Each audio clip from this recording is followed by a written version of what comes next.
嗨，大家好，繼續同大家講港韻同九聲六調嘅依時韻部嘅 CI3，即係音去聲嘅。咁等於我哋港韻裏邊嘅所謂上去聲啦。咁但係如果我哋睇翻港韻書咧，係冇分上去定下去嘅，佢一個部咧就係叫做去聲嘅啫。咁其實我哋要揾咧都唔難嘅。咁暫時我哋都照睇先啦。咁依家大家喺熒光幕度見到呢一個咧，就係話港韻嘅上平聲啊，注明係上平嘅喎。咁我哋一共有5卷噶嘛。咁第二卷係咩咧？第二卷咧就叫做下平聲。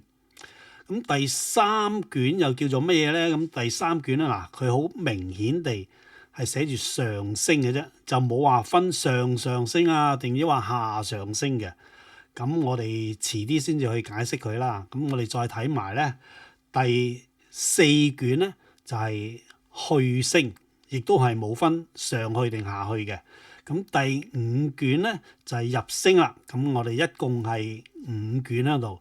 呢本書咧就叫做港韻嚟嘅。咁大家睇到呢度都有2個版本嘅。冇辦法，因為有啲係睇唔到，所以我揀咗幾個版本出嚟同大家去分享嘅。咁今日我哋要講嘅嘢咧就係唔係講港韻嘅，我哋係講港韻同九聲六調有啲乜嘢唔同啊，或者有啲乜嘢點講啊？有啲咩可以對比到啊咁樣嘅。咁到最後咧，我就同大家去分享。上次咧就講咗我哋嗰個聲係得4個啊。咁呢次咧我就同大家去講我哋嘅調有幾多個啦。咁去到最尾我哋解釋埋嗰個港韻嗰度先。港韻同埋九聲六調有啲乜嘢特別嘢咧咁樣。咁我哋去睇翻喎。咁我哋都係用依時韻裏邊嘅 CI3， 喺九聲六調裏邊咧，佢叫做音去聲嘅。咁而喺我哋港韻裏邊咧，就叫做上去聲。咁雖然淨係我哋睇唔到有個上字啊，但係去聲裏邊咧，佢係有分上下嘅。咁遲啲有機會咧，我再同大家去解釋啦。咁呢紮黑色呢紮字咧，就係同以前一樣啦。咁呢紮咧都係喺九聲六調裏邊，我嘅字典裏邊嘅一啲字嚟嘅。咁齊唔齊又係講嗰句啦。咁我喺我手頭上咧就係得咁多嘅啫。咁如果大家有啲係我冇嘅，或者我漏咗嘅，留言話翻俾我聽，等我再同大家去分享下啦咁樣。咁我哋睇翻呢個字咧，喺邊度嚟嘅咧？咁樣如果我哋相對港韻咧，咁我哋查翻個切音咧，就係1、2、3、4、5個切音都係歸喺第5個韻部裏邊。但係第5個韻部係屬於咩啊？屬於下去聲嘅。咁呢一紮字咧，就係呢一紮字嘅喺呢紮字嘅同音字嚟嘅，喺港韻裏邊。咁九聲六調同音字就本身呢啲啦。咁但係喺同埋呢個港韻裏邊嘅字咧係有出入嘅。咁港韻裏邊咧就分咗5個讀音嘅。咁呢度咧，如果你九聲六調純粹係一個 CI3 嘅話，我唔知道我應該分到幾多個音啦。大家同唔同意呢度一個讀音嘅咧？咁大家去理解一下啦。咁好啦，咁我哋依家再睇翻落去咧。咁去到第2個咧，佢有一個其中呢個字咧，就喺上平聲嗰度轉咗過嚟嘅喎。喺上平聲嘅第6韻嗰度，呢個就係嗰個港韻裏邊嘅切音字啦。咁點解會將我哋嘅平聲會轉咗做去聲咧？又係嗰句啦，我都冇辦法去理解得到嘅。咁我哋再睇翻落去啦。咁另外呢度有4組字啦。咁4組字咧，咁喺港韻裏邊咧，亦都係查咗4組出嚟啦。咁都係下去聲第6韻裏邊嘅。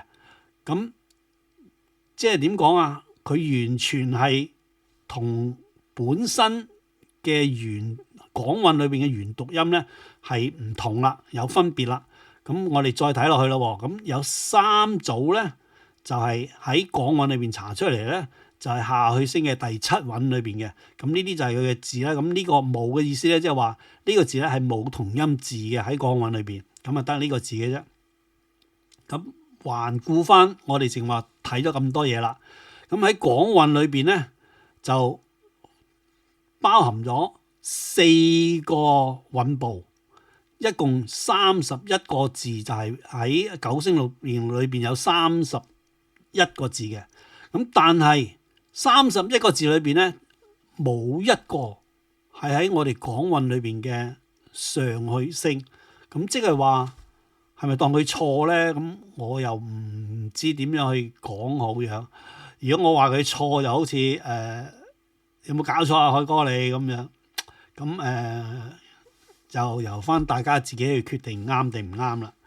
咁好啦，咁裏邊咁我哋都講咗啦，佢9聲6調分開啊，咁佢有6個調啊。咁我哋港韻裏邊又有一個幾多個調啊？我哋港韻咧由頭到尾大家都睇到咧係上下，上下係代表咩啊？上下就代表係調嚟噶啦。嗱，我哋睇到上平聲呢個就係上，呢個下平聲就係下，係得2個調嘅啫，就絕對冇第3個調嘅。咁所以一樣嘢就係話，我哋嘅字調嚟講就係上下。咁我哋點去睇一樣嘢啊？咁上下我哋點樣去分啊？其實我哋呢個上下係有意思嘅。啲人咧就講到陰陽，讀書有得陰有得陽嘅咩？有啲就話清濁，點叫清？點叫濁啊？讀得好清楚就沙晒聲就叫濁咯，讀得好清楚高音咁就叫做清咯。我哋唔係咁樣去睇一樣嘢。上下去點睇咧？咁樣其實上下咧就代表我哋個發聲嘅位置。點叫發聲嘅位置啊？其實我哋喺個口裏邊分開，喺上邊發聲嘅就叫做上聲字，喺下邊發聲嘅就叫做下聲字。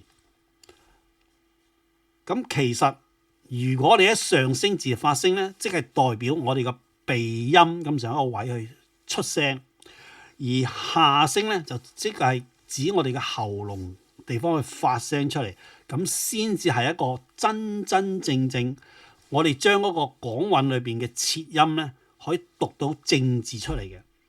同埋一個去聲咧係唔會就咁平讀過嚟，一定係向下嘅。舉個例，呢個字字咧，我哋係唔會讀到字咁樣嘅，或者字唔會咁樣嘅，我哋一定係字向下嘅。咁佢下去聲咧，即係話喺我哋喉嚨嘅位置讀字。